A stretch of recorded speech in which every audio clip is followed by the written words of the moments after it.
Di sebuah biara terpencil, kehidupan para biarawati seharusnya penuh ketenangan dan doa. Tapi kenyataannya justru penuh rahasia, amarah, dan godaan. Ketika seorang pelayan muda yang kabur dari tuannya datang mencari perlindungan, suasana biara berubah menjadi kacau. Intrik, persaingan, hingga skandal mulai bermunculan, membuat tempat suci itu terasa seperti ladang dosa. Daripada penasaran, kita langsung saja ke alur ceritanya.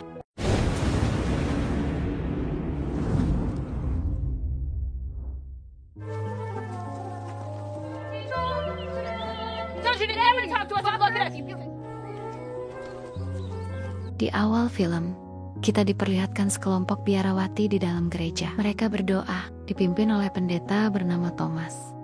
Kehidupan sehari-hari di gereja ini tampak biasa saja, tidak ada yang aneh. Namun, suatu hari datanglah seorang tukang kebun ke area gereja. Anehnya, para biarawati di sana justru terlihat sangat mudah marah. Mereka melontarkan kata-kata kasar, bahkan sampai memukuli tukang kebun yang tidak bersalah itu. Sementara itu, di dalam gereja terlihat pendeta Thomas sedang bersiap sayap pergi keluar kota untuk menjual kain hasil buatan para biarawati. Sebelum berangkat, ia dihadang oleh tukang kebun. Dengan wajah kesal, tukang kebun itu mengadu bahwa ia sudah tidak betah bekerja di gereja karena sering dipukuli para biarawat. Pendeta Thomas mencoba membujuknya untuk bertahan setidaknya 2 hari lagi, mengingat ia harus pergi keluar kota dan takut terjadi sesuatu jika biarawati dibiarkan sendirian. Namun, tukang kebun tetap menolak dan akhirnya pergi meninggalkan gereja. Di sisi lain, di sebuah kerajaan, seorang pelayan bernama Masetto terlihat sedang melayani Raja Bruno dan ratunya yang sedang makan. Ternyata, selain bekerja di dapur, Masetto juga diam-diam menjadi selingkuhan sang raja. Pada malam hari, ketika Masetto dan ratu sedang bermesraan, tiba-tiba Raja Bruno masuk ke kamar. Masetto pun panik dan kabur lewat jendela menuju kamar para pelayan. Mengetahui bahwa istrinya berselingkuh dengan seorang pelayan, Raja Bruno marah besar. Mengecek kamar pelayan yang sedang tertidur, Raja Bruno yang tidak mengetahui wajah selingkuhan istrinya, kemudian memeriksa satu persatu pelayan yang sedang tidur di kamar. Ia meraba dada mereka hingga tiba giliran Masetto yang berpura-pura tidur. Saat menyentuh tubuhnya, Raja Bruno mulai curiga bahwa Masetto lah orang yang berselingkuh dengan ratunya. Karena keadaan gelap, Raja Bruno tidak bisa melihat dengan jelas. Untuk menandai, ia kemudian memotong sedikit rambut Masetto sebelum pergi meninggalkan kamar. Setelah keadaan aman, Masetto bangun dan dengan cerdik memotong rambut para pelayan lainnya agar Raja Bruno tidak bisa mengenalinya. Keesokan paginya, para pelayan kebingungan melihat rambut mereka yang terpotong. Mereka mengira ada penyihir atau iblis yang datang saat mereka tidur. Raja Bruno pun datang, memeriksa rambut satu persatu, namun ia tetap tidak bisa memastikan siapa yang menjadi selingkuhan ratunya. Siangnya, setelah makan siang selesai, ratu diam-diam mendatangi Masetto dan mengajaknya bermesraan. Namun, tanpa mereka sadari, Raja Bruno sudah mengintai dari kejauhan. Mengetahui hal itu, Raja Bruno segera memerintahkan prajuritnya untuk menangkap Masetto. Menyadari dirinya terancam, Masetto panik dan berlari melarikan diri ke hutan. Hingga akhirnya, ia berhasil lolos dari kejaran prajurit. Saat berjalan di tepi sungai, ia melihat pendeta Thomas yang sedang mengambil kain milik biara yang hanyut terbawa arus. Masetto lalu membantu Thomas mengambil kain tersebut. Pendeta Thomas berterima kasih, lalu menanyakan asal-usul Masetto dan di mana ia tinggal. Masetto menjawab bahwa dirinya tidak memiliki tempat tinggal. Karena merasa kasihan, pendeta Thomas kemudian mengajaknya ikut ke gereja, tempat ia tinggal. Setibanya di gereja, pendeta Thomas memperkenalkan Masetto kepada kepala biarawati. Di sana ia mengatakan bahwa Masetto adalah seorang bisu dan tuli. Sebelumnya, Thomas memang sudah meminta Masetto berpura-pura bisu dan tuli agar tidak diganggu oleh para biarawati. Masetto pun mulai bekerja sebagai tukang kebun, menggantikan pekerja sebelumnya yang keluar karena tidak tahan dengan sikap para biarawati. Saat sedang membersihkan halaman, Masetto melihat 2 biarawati di dekatnya. Ia tersenyum, namun salah satu dari mereka, bernama Alexandra, langsung mengacungkan kapak ke arahnya. Beruntung, biarawati lainnya, Fernanda, mencoba menenangkan Alexandra. Tak lama kemudian, datanglah biarawati bernama Ibu Loren yang menjelaskan bahwa Maseto adalah tukang kebun baru di gereja itu. Saat Maseto sedang beristirahat, Fernanda datang dan meminta tolong untuk memperbaiki alat jahitnya yang rusak. Maseto, yang berpura-pura bisu dan tuli, hanya diam, lalu menerima alat jahit tersebut untuk diperbaiki. Malam pun tiba, terlihat Maseto sedang berbicara dengan Pendeta Thomas, mengucapkan rasa terima kasih karena bisa tinggal di gereja. Thomas selalu memperingatkannya agar berhati-hati, sebab para biarawati di sana memiliki sifat emosional yang sulit dikendalikan. Di tempat lain, tampak para biarawati sedang mabuk-mabukan dengan anggur yang mereka curi dari gudang Pendeta Thomas saat sedang asyik berpesta. Tiba-tiba pintu kamar mereka diketuk oleh seorang biarawati bernama Ginarva. Para biarawati yang sedang berpesta anggur kemudian mengajak Ginarva untuk bergabung.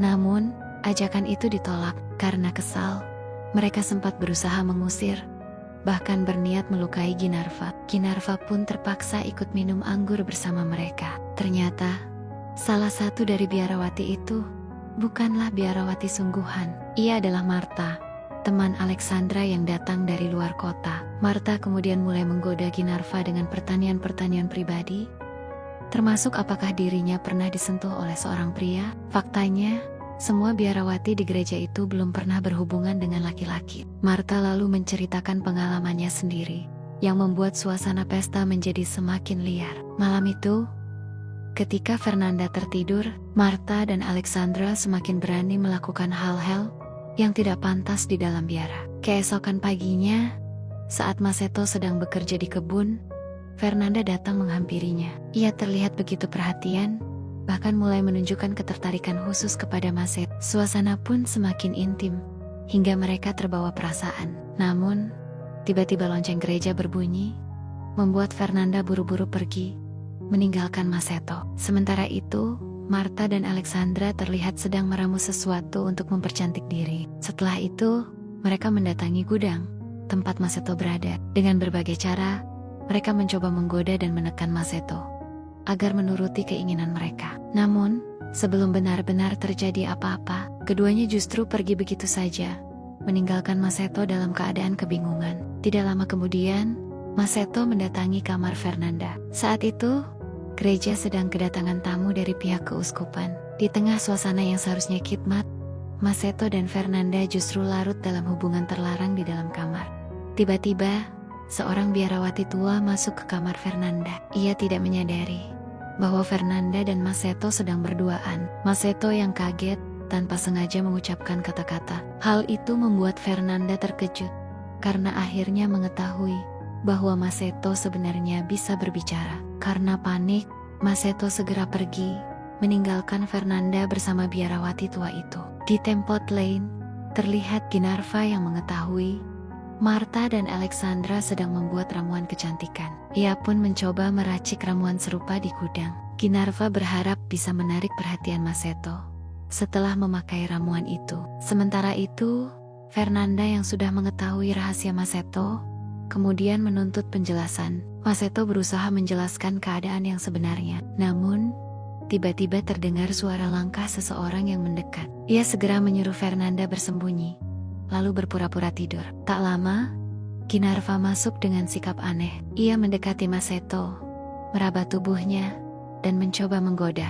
Namun, akhirnya ia menyadari bahwa dirinya ternyata lebih tertarik kepada sesama wanita. Kepada Maseto, ia juga mengaku bahwa dirinya adalah seorang Yahudi. Tiba-tiba, terdengar suara langkah lain. Ginarva buru-buru mencari tempat bersembunyi. Betapa terkejutnya ia saat mengetahui bahwa Fernanda juga bersembunyi di sana. Orang yang datang ternyata adalah Alexandra. Ia langsung mengancam Maseto dan memaksanya ikut ke suatu tempat. Tanpa sepengetahuan Alexandra, Fernanda dan Ginarva diam-diam mengikuti mereka. Perjalanan itu membawa mereka ke sebuah hutan yang gelap dan menyeramkan. Di sana, Maseto dijadikan tawanan oleh Alexandra dan teman-temannya. Fernanda tidak mengenali siapa orang-orang yang ikut bersama Alexandra. Ternyata mereka sedang melakukan sebuah ritual aneh. Fakta pun terungkap, Alexandra sebenarnya adalah seorang penyihir, dan ia berniat menjadikan Masetto sebagai tumbal dalam ritual gelap tersebut.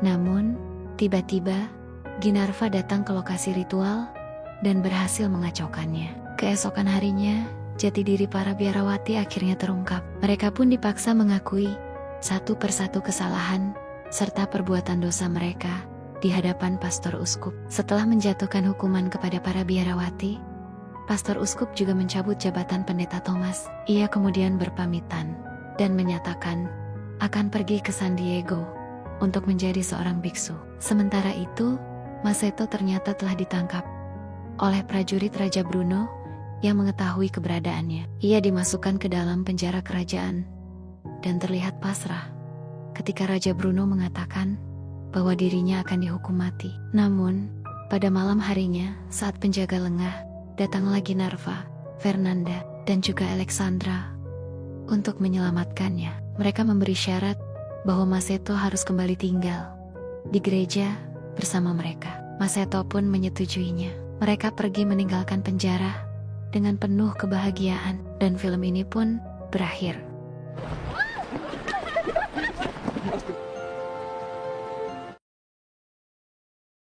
Itulah alur cerita film The Little Hours tahun 2017, sebuah film komedi satir yang penuh dengan drama, intrik, dan rahasia terlarang di balik tembok biara. Film ini menunjukkan bahwa bahkan di tempat yang dianggap suci, nafsu dan dosa tetap bisa muncul dengan cara yang tak terduga. Kalau menurut kamu, bagaimana nasib Masetto setelah semua kejadian itu? Apakah ia benar-benar bisa hidup tenang bersama para biarawati? Jangan lupa tinggalkan pendapatmu di kolom komentar. Dan dukung terus channel ini dengan cara like, share, dan subscribe, agar kamu tidak ketinggalan konten alur cerita film menarik lainnya.